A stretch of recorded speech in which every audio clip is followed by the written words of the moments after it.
31ನೇ ಅಧ್ಯಾಯ. ಬಾಬಾ ಅವರು ಸಮ್ಮುಖದಲ್ಲಿ ಸನ್ಯಾಸಿ ವಿಜಯಾನಂದ, ಬಾಳಾರಾಮ ಮನಕರ, ನೂಲಕರ, ಮೇಘ, ವ್ಯಾಘ್ರ ಮೊದಲಾದವರ ಪರಲೋಕ ಯಾತ್ರೆ. ಮನುಷ್ಯ ತನ್ನ ಅಂತ್ಯಕಾಲದಲ್ಲಿ ಮಾಡುವ ವಿಚಾರಗಳಿಗೆ ತಕ್ಕಂತೆ ಫಲವನ್ನು ಪಡೆಯುತ್ತಾನೆ. ಆ ಸಮಯದಲ್ಲಿ ಅವನು ಭಗವತ್ಪಾದಗಳಲ್ಲಿ ತನ್ನ ಧ್ಯಾನವನ್ನಿಟ್ಟರೆ ಹೀನನಾಗಿ ಮತ್ತೆ ಜನ್ಮ ತಾಳುವುದಿಲ್ಲ. ಆದುದರಿಂದಲೇ ಸಂತರು ನಮಗೆ ನಾಮಸ್ಮರಣೆ ಮಾಡಲು ಉಪದೇಶಿಸುತ್ತಾರೆ. ಕೆಲವು ಸಲ ನಮ್ಮ ಅಂತ್ಯಕಾಲದಲ್ಲಿ ನಾವು ಹೌಹರಿ ಪರಮಾತ್ಮನನ್ನು ಮರೆತು ನಮ್ಮ ಇಡೀ ಜೀವನ ವ್ಯರ್ಥವಾಗಬಹುದಾಗಿದೆ. ಇದನ್ನು ತಲುಪಿಸುವ ಸಲುವಾಗಿ ನಾವು ನಾಮಸ್ಮರಣದ ಅಭ್ಯಾಸ ಇಟ್ಟುಕೊಳ್ಳಬೇಕು. ನಮ್ಮ ಅಂತ್ಯದಲ್ಲಿ ನಾವು ಸಂತರಿಗೆ ಸಂಪೂರ್ಣವಾಗಿ ಶರಣಾಗತರಾದರೆ ಅವರು ನಮಗೆ ಸದ್ಗತಿ ದೊರೆಯಲು ಸಹಾಯವೆಸಗುತ್ತಾರೆ. ಇದು ಈ ಕೆಳಗಿನ ಕಥೆಗಳಿಂದ ಸ್ಪಷ್ಟವಾಗುತ್ತದೆ. ವಿಜಯಾನಂದರೆಂಬ ಮದ್ರಾಸಿ ಸನ್ಯಾಸಿಯು ಒಮ್ಮೆ ಮಾನಸ ಸರೋವರಕ್ಕೆ ಹೊರಟರು. ದಾರಿಯಲ್ಲಿ ಬಾಬಾರವರ ಕೀರ್ತನೆಯನ್ನು ಕೇಳಿ ಶಿರಡಿಗೆ ಬಂದು ತಂಗಿದ್ದರು. ಅಲ್ಲಿ ಹರಿದ್ವಾರದ ಸೋಮದೇವ ಸ್ವಾಮಿಯವರನ್ನು ಭೇಟಿ ಮಾಡಿ ಮಾನಸ ಸರೋವರದ ಪ್ರಯಾಣದ ಬಗ್ಗೆ ವಿಚಾರಿಸಿದರು. ಅವರು ಮಾನಸ ಸರೋವರಕ್ಕೆ ಪ್ರಯಾಣ ಮಾಡಬೇಕಾದರೆ ದಾರಿಯಲ್ಲಿ ಬಹಳ ಕಷ್ಟವನ್ನು ಅನುಭವಿಸಬೇಕೆಂದು ಹೇಳಿ ಅಲ್ಲಿಯ ಅವಗುಣ, ಜನಗಳ ನಡತೆ ಎಲ್ಲವನ್ನೂ ವಿವರಿಸಿದರು. ಇದನ್ನು ಕೇಳಿ ಅವರು ಮಾನಸ ಸರೋವರಕ್ಕೆ ಹೋಗುವ ವಿಚಾರ ಬಿಟ್ಟರು. ನಂತರ ಬಾಬಾರವರ ಬಳಿಗೆ ಹೋಗಿ ನಮಸ್ಕಾರ ಮಾಡಿದರು. ಆಗ ಬಾಬಾರವರು ಕೋಪದಿಂದ ಈ ಸನ್ಯಾಸಿಯನ್ನು ಇಲ್ಲಿಂದ ಹೊರದೂಡಿ ಎಂದರು. ವಿಜಯಾನಂದರಿಗೆ ಬಾಬಾ ಅವರ ಮಾತಿನ ಅರ್ಥವಾಗಲಿಲ್ಲ.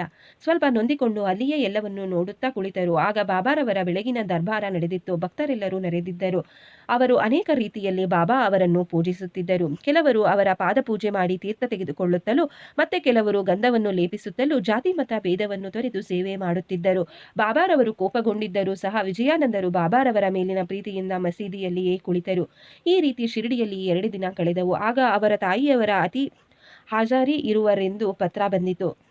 ವಿಜಯಾನಂದರು ಬಹಳ ನೊಂದುಕೊಂಡು ಆ ಸಮಯದಲ್ಲಿ ತಾಯಿಯ ಬಳಿ ತಮಗೆ ಇರಲು ಸಾಧ್ಯವಿಲ್ಲ ಎಂದು ಪಶ್ಚಾತ್ತಾಪ ಮಾಡಿಕೊಂಡರು. ಆದರೆ ಬಾಬಾರವರ ಅನುಮತಿ ಇಲ್ಲದೆ ಹೊರಡುವ ಆಗಿರಲಿಲ್ಲ. ಪತ್ರವನ್ನು ಕೈಯಲ್ಲಿ ಹಿಡಿದುಕೊಂಡು ಬಾಬಾ ಹತ್ತಿರ ಹೋಗಿ ಹೊರಡಲು ಅನುಮತಿ ಬೇಡಿದರು. ಸರ್ವಜ್ಞರಾದ ಬಾಬಾ ಇದನ್ನರಿತು, ನೀನು ತಾಯಿಯನ್ನು ಬಹಳವಾಗಿ ಪ್ರೀತಿಸುವೆ, ಹಾಗಾದರೆ ಸನ್ಯಾಸವನ್ನೇಕೆ ಸ್ವೀಕರಿಸಿದೆ?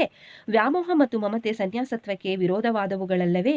ನೀನು ಕೊಠಡಿಗೆ ಹೋಗಿ ಸುಮ್ಮನೆ ಕುಳಿತುಕೋ, ತಾಳ್ಮೆಯಿಂದ ಕೆಲವು ದಿನ ಕಳೆ. ವಾಡಾದಲ್ಲಿ ಅನೇಕ ದರೋಡೆಗೋರರಿದ್ದಾರೆ, ಬಾಗಿಲು ಹಾಕಿಕೋ, ಇಲ್ಲದಿದ್ದರೆ ಲೂಟಿ ಮಾಡುತ್ತಾರೆ. ಐಶ್ವರ್ಯ ಮತ್ತು ಸುಖವು ಶಾಶ್ವತವಲ್ಲ. ಮಾನವನಾಗಿ ಹುಟ್ಟಿದ ಮೇಲೆ ಸಾವು ಖಂಡಿತ. ಮೋಹ ಮತ್ತು ಮಮತೆಯನ್ನು ತ್ಯಜಿಸು. ಯಾರು ಶ್ರೀಹರಿಯನ್ನೇ ಸ್ಮರಿಸುತ್ತಾರೆಯೋ ಅವನ ಸಹಾಯಕ್ಕೆ ದೇವರು ಹೋಗುತ್ತಾನೆ. ನೀನು ನಿನ್ನ ಪೂರ್ವಜನ್ಮ ಪುಣ್ಯದ ವಿಶೇಷದಲ್ಲಿ ಇಲ್ಲಿಗೆ ಬಂದಿರುವೆ. ನಾನು ಹೇಳಿದುದನ್ನು ಗಮನಿಸಿ ನಿನ್ನ ಜೀವಿತೋದ್ದೇಶವನ್ನು ಸಾಧಿಸು. ನಿಷ್ಕಾಮಿಯಾಗಿ ನಾಳೆಯಿಂದ ಭಾಗವತ ಪಾರಾಯಣ ಮಾಡು. ಬಿಡದೆ 3 ಸಪ್ತಾಹಗಳನ್ನಾಚರಿಸು. ದೇವರು ಮೆಚ್ಚಿ ನಿನ್ನ ದುಃಖಗಳನ್ನು ನಿರ್ಮೂಲ ಮಾಡುತ್ತಾನೆ. ಆಗ ಭ್ರಮೆಯು ಮರೆಯಾಗುತ್ತದೆ, ಶಾಂತಿ ಲಭಿಸುತ್ತದೆ ಎಂದರು. ನಂತರ ಅವನ ಮರಣದ ಕಾಲವು ಸಮೀಪಿಸಿತೆಂಬುದನ್ನು ತಮ್ಮ ಜ್ಞಾನ ದೃಷ್ಟಿಯಿಂದ ಬಾಬಾ ತಿಳಿದು ವಿಜಯಾನಂದರಿಗೆ ಯಮದೇವನನ್ನು ಮೆಚ್ಚುವ ಶ್ರೀರಾಮ ವಿಜಯನನ್ನು ಪಾರಾಯಣ ಮಾಡಲು ಹೇಳಿದರು. ಮರುದಿನ ಬೆಳಿಗ್ಗೆ ಸ್ನಾನ ಮಾಡಿ ಲೇಂಡಿ ತೋಟದ ಪ್ರಶಾಂತವಾದ ವಾತಾವರಣದಲ್ಲಿ ವಿಜಯಾನಂದರು ಭಗವತ ಪಾರಾಯಣವನ್ನು ಆರಂಭಿಸಿದರು. ಹೀಗೆ 2 ಸಪ್ತಾಹ ಮಾಡಿ ಬಳಲಿದ್ದರು. ನಂತರ ಒಂದು ದಿನ ವಾಡಾಕ್ಕೆ ಹಿಂತಿರುಗಿ ಬಡೇ ಬಾಬಾ ಅವರ ತೊಡೆಯ ಮೇಲೆ ಮಲಗಿದ್ದಾಗ ಪರಮಾತ್ಮನ ಸಾನ್ನಿಧ್ಯವನ್ನು ಹೊಂದಿದ್ದರು. ಬಾಬಾರವರು 1 ದಿನದ ಮಟ್ಟಿಗೆ ದೇಹವನ್ನು ಕಾಪಾಡುವಂತೆ ಆಜ್ಞೆ ಮಾಡಿದ್ದರು. ನಂತರ ಪೊಲೀಸರು ಬಂದು ಪರಿಶೀಲಿಸಿ ಅಂತ್ಯಕ್ರಿಯೆಗೆ ಅನುಮತಿ ನೀಡಿದರು. ನಂತರ ಮೃತದೇಹವು ಸಕಲ ಸಂಪ್ರದಾಯಕ್ಕನುಸಾರವಾಗಿ ತಕ್ಕ ಸ್ಥಳದಲ್ಲಿ ಸಮಾಧಿ ಮಾಡಲಾಯಿತು. ಈ ರೀತಿ ಬಾಬಾ ಆ ಸನ್ಯಾಸಿಗೆ ಸದ್ಗತಿಯನ್ನು ಕೊಟ್ಟರು. ಬಾಳಾರಾಮ ಮನಕರ ಬಾಬಾರವರ ಪರಮಭಕ್ತರಾಗಿದ್ದರು. ತಮ್ಮ ಪತ್ನಿಯು ಕಾಲವಾದ ನಂತರ ಮನೆಯ ಜವಾಬ್ದಾರಿಯನ್ನು ಮಗನಿಗೊಪ್ಪಿಸಿ ಶಿರಡಿಗೆ ಬಂದು ನೆಲೆಸಿದ್ದರು. ಅವರ ಅಚಲ ಭಕ್ತಿಯನ್ನು ಮನಗಂಡ ಬಾಬಾ ಆ ಸನ್ಯಾಸಿಗೆ ಅನುಗ್ರಹ ಮಾಡಬೇಕೆಂದು ಇಚ್ಛಿಸಿ ಅವರಿಗೆ 12 ರೂಪಾಯಿಗಳನ್ನು ಕೊಟ್ಟು ಮಂಚೀಂದ್ರಗಢದಲ್ಲಿ ವಾಸಿಸುವಂತೆ ಹೇಳಿದರು. ಮನಕರರಿಗೆ ಅಲ್ಲಿ ಹೋಗಲು ಇಷ್ಟವಿರಲಿಲ್ಲ. ಬಾಬಾರವರು ಅಲ್ಲಿಗೆ ಹೋಗುವುದರಿಂದ ಪ್ರಯೋಜನ ಇದೆ ಎಂದು ಹೇಳಿ ದಿನಕ್ಕೊಮ್ಮೆಯಾದರೂ ಗಡದ ಮೇಲೆ ಕುಳಿತು ಧ್ಯಾನಾಸಕ್ತರಾಗಲು ಅವರಿಗೆ ಹೇಳಿದರು. ಮನಕರರು ಬಾಬಾರವರ ಮಾತಿನಲ್ಲಿ ನಂಬಿಕೆಯಿಟ್ಟು ಮಂಚೀಂದ್ರಗಢಕ್ಕೆ ಬಂದರು. ಅಲ್ಲಿ ಪ್ರಕೃತಿಯ ರಮ್ಯವಾದ ಸೊಬಗನ್ನು ಮಾತ್ರ ಪ್ರಶಾಂತವಾದ ವಾತಾವರಣವನ್ನು ನೋಡಿ ಬಾಬಾರವರನ್ನು ಹೇಳಿದಂತೆ ಧ್ಯಾನ ಮಾಡಲು ಯೋಗ್ಯ ಸ್ಥಳವೆಂದು ಭಾವಿಸಿದರು. ಕೆಲವು ದಿನಗಳ ನಂತರ ಅವರಿಗೆ ಜ್ಞಾನೋದಯವಾಯಿತು. ಸಾಮಾನ್ಯವಾಗಿ ಭಕ್ತರು ಸಮಾಧಿ ಸ್ಥಿತಿಯಲ್ಲಿ ದೇವರ ಸಾಕ್ಷಾತ್ಕಾರವಾಗಿರುತ್ತದೆ. ಆದರೆ ಮನಕರರಿಗೆ ಸಾಮಾನ್ಯ ಸ್ಥಿತಿಯಲ್ಲಿ ದೇವರ ಸಾಕ್ಷಾತ್ಕಾರವಾಗಿತ್ತು. ಅವರಿಗೆ ಬಾಬಾರವರ ದರ್ಶನವಾಯಿತು. ಮನಕರರು ಬಾಬಾವರನ್ನು ನೋಡಿ ನನ್ನನ್ನೇಕೆ ಇಲ್ಲಿಗೆ ಬರಮಾಡಿದಿರಿ ಎಂದು ಕೇಳಲು ಬಾಬಾ ಅವರು ಶಿರಡಿಯಲ್ಲಿದ್ದಾಗ ನಿನ್ನ ಮನಸ್ಸಿನಲ್ಲಿ ಅನೇಕ ಯೋಚನೆಗಳು ಬರಲಾರಂಭಿಸಿದವು. ನಿನ್ನ ಮನಸ್ಸನ್ನು ಸ್ಥಿಮಿತಕ್ಕೆ ತರಲುಸುಗುವೆ ನಿನ್ನನ್ನು ಇಲ್ಲಿಗೆ ಬರಮಾಡಿದೆ. ಪಂಚಭೂತಗಳನ್ನೊಳಗೊಂಡ ಈ 3.5 ಅಡಿ ವ್ಯಕ್ತಿ ಶಿರಡಿಯಲ್ಲಿ ಮಾತ್ರ ಇರುವೆನೆಂದು ತಿಳಿದುಕೊಂಡೆಯಾ? ನೀನು ಈಗ ನೋಡುತ್ತಿರುವುದು ಬಾಬಾ ಅವರನ್ನೋ ಅಥವಾ ಬೇರೆಯವರನ್ನೋ ಎಂಬುದು ನೀನೇ ನಿರ್ಧರಿಸು ಎಂದರು. ನಂತರ ಮಾನಕರ ಅವರು ಬಾಂದ್ರಾಕ್ಕೆ ಪ್ರಯಾಣ ಬೆಳೆಸಿದರು. ಪುಣೆಯಿಂದ ದಾದರಿಗೆ ರೈಲಿನಲ್ಲಿ ಹೋಗಬೇಕೆಂದು ರೈಲ್ವೆ ನಿಲ್ದಾಣಕ್ಕೆ ಬಂದರು. ಟಿಕೆಟ್ ಕೊಳ್ಳುವ ಜಾಗದಲ್ಲಿ ಬಹಳ ನುಗ್ಗಲಿತ್ತು. ಬೇಗನೆ ಟಿಕೆಟ್ ದೊರೆಯಲಿಲ್ಲ. ಆಗ ಹಳ್ಳಿಯವನೊಬ್ಬನು ಅವನ ಹತ್ತಿರ ಬಂದು ಎಲ್ಲಿಗೆ ಹೋಗಬೇಕು ಎಂದು ಕೇಳಲು ದಾದರಿಗೆ ಎಂದು ಮಾನಕರ ಹೇಳಿದರು.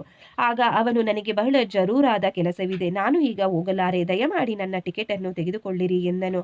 ಮಾನಕರ ಟಿಕೆಟ್ ಅನ್ನು ತೆಗೆದುಕೊಂಡು ಅವನಿಗೆ ಹಣ ಕೊಡುವಷ್ಟರಲ್ಲಿ ಅವರು ಗದ್ದಲಲಿಲ್ಲ, ಎಲ್ಲಿಯೂ ಮಾಯವಾದನು. ಮಾನಕರ ಹುಡುಕಿದರೂ ಕಾಣಲೇ ಇಲ್ಲ. ರೈಲು ಹೊರಡುವ ತನಕ ಅವನನ್ನು ಹುಡುಕಾಡಿದರು, ಆದರೂ ಅವನ ಪತ್ತೆಯೇ ಆಗಲಿಲ್ಲ. ಮಾನಕರರಿಗೆ ಇದು 2ನೆಯ ಸಾರಿ ಆದ ಸಾಕ್ಷಾತ್ಕಾರ. ಮಾನಕರ ತಮ್ಮ ಮನೆಗೆ ಹೋಗಿ ಕೆಲವು ದಿನ ಇದ್ದು ನಂತರ ಶಿರಡಿಗೆ ಬಂದು ಬಾಬಾ ಅವರ ಸೇವೆ ಮಾಡಿ ಹತ್ತಿದ್ದರು. ಕೊನೆಗೆ ಬಾಬಾ ಅವರ ಆಶೀರ್ವಾದದಿಂದ ಅವರ ಸಮ್ಮುಖದಲ್ಲಿಯೇ ಇಹಲೋಕವನ್ನು ತ್ಯಜಿಸುವ ಯೋಗ ಅವರಿಗೆ ದೊರಕಿತ್ತು. ತಾತ್ಯಾ ಸಾಹೇಬ ನೂಲಕರ ಹೇಮಾಡ ಪಂತರು ಇವರ ವಿಚಾರವಾಗಿ ಹೆಚ್ಚು ವಿವರಗಳನ್ನು ಕೊಟ್ಟಿಲ್ಲ. ಅವರು ಶಿರಡಿಯಲ್ಲಿ ಹೇಗೆ ಕಾಲವಾದರೆಂಬುದನ್ನು ಮಾತ್ರ ತಿಳಿಸಿರುತ್ತಾರೆ. ಸಾಯಿಲೀಲಾ ಮಾಸಪತ್ರಿಕೆಯಲ್ಲಿ ಕೆಳಕಂಡ ವಿವರಣೆ ಇದೆ. ಸುಮಾರು 1909ರಲ್ಲಿ ಪಾಂಡರಾಪುರದಲ್ಲಿ ನಾನಾ ಸಾಹೇಬ ಚಂದೋರ್ಕರ ಅವರು ಮಾಮಲೆದಾರರಾಗಿದ್ದಾಗ ಇವರು ಅಲ್ಲಿ ನ್ಯಾಯಾಧೀಶರಾಗಿದ್ದರು. ಇಬ್ಬರು ಬಹಳ ಸ್ನೇಹಿತರಾಗಿದ್ದರು. ತಾತ್ಯಾ ಅವರಿಗೆ ಸಾಧು ಸಂತರಲ್ಲಿ ನಂಬಿಕೆ ಇರಲಿಲ್ಲ. ಆದರೆ ನಾನಾ ಸಾಹೇಬ ಚಂದೋರ್ಕರ ಸಾಧು ಸಂತರ ಭಕ್ತರಾಗಿದ್ದರು. ನಾನಾ ಅವರು ಅವರಿಗೆ ಶ್ರೀ ಸಾಯಿ ಲೀಲೆಗಳನ್ನು ವಿವರಿಸಿ ಒಮ್ಮೆ ಶಿರಡಿಗೆ ಹೋಗಿ ದರ್ಶನ ಪಡೆಯಬೇಕೆಂದು ಪ್ರೇರೇಪಿಸಿದರು. ಆಗ ಅವರು 2 ಷರತ್ತುಗಳ ಮೇಲೆ ಶಿರಡಿಗೆ ಹೋಗಲು ಒಪ್ಪಿದ್ದರು. ಅವು ಯಾವುದೆಂದರೆ, 1, ಬ್ರಾಹ್ಮಣನಾದವನು ಅಡಿಗೆ ಮಾಡಲು ತಮ್ಮ ಜೊತೆಯಲ್ಲೇ ಬರಬೇಕು. 2, ಬಾಬಾ ಅವರಿಗೆ ಅರ್ಪಿಸಲು ಒಳ್ಳೆಯ ನಾಗಪುರದ ಕಿತ್ತಳೆ ಹಣ್ಣುಗಳು ದೊರೆಯಬೇಕು. ಇವೆರಡು ಷರತ್ತುಗಳು ದೇವರ ಕೃಪೆಯಿಂದ ನೆರವೇರಿದವು. ಆಗ ತಾತ್ಯಾ ಅವರು ಶಿರಡಿಗೆ ಹೊರಡಲೇಬೇಕಾಯಿತು. ಮೊದಲು ಬಾಬಾ ಅವರ ಮೇಲೆ ಕೋಪಗೊಂಡು ಆಗಾಗ್ಗೆ ತಾತ್ಯಾ ಅವರಿಗೆ ಈ ರೀತಿಯಾದ ಪ್ರಸಂಗಗಳು ಸಂಭವಿಸುತ್ತಿದ್ದವು. ನಂತರ ಬಾಬಾ ಅವರು ದೇವರ ಅವತಾರ ಎಂದು ಅವರು ತಮ್ಮ ಸ್ವಂತ ಅನುಭವದಿಂದಲೇ ಅರಿತರು. ಬಾಬಾ ಅವರಲ್ಲಿ ಆಸಕ್ತಿ ಹುಟ್ಟಿ ತಮ್ಮ ಅಂತ್ಯಕಾಲದ ತನಕ ಶಿರಡಿಯಲ್ಲಿಯೇ ತಂಗಿದ್ದರು. ಅಂತ್ಯಕಾಲ ಸಮೀಪಿಸುತ್ತಿರುವಾಗ ಅವರ ಹತ್ತಿರ ಕುಳಿತು ಪುಣ್ಯ ಗ್ರಂಥಗಳ ಪಾರಾಯಣ ಮಾಡಿ ಅವರಿಗೆ ಬಾಬಾ ಅವರ ಪಾದತೀರ್ಥವನ್ನು ಕುಡಿಸಲಾಯಿತು. ಆಗ ಬಾಬಾ ಅವರು ಅವರ ಅಂತ್ಯವನ್ನರಿತು, ತಾತ್ಯಾ ನಮ್ಮನ್ನು ಬಿಟ್ಟು ಅಗಲಿದನು, ಅವನಿಗೆ ಪುನರ್ಜನ್ಮವಿಲ್ಲ ಎಂದರು.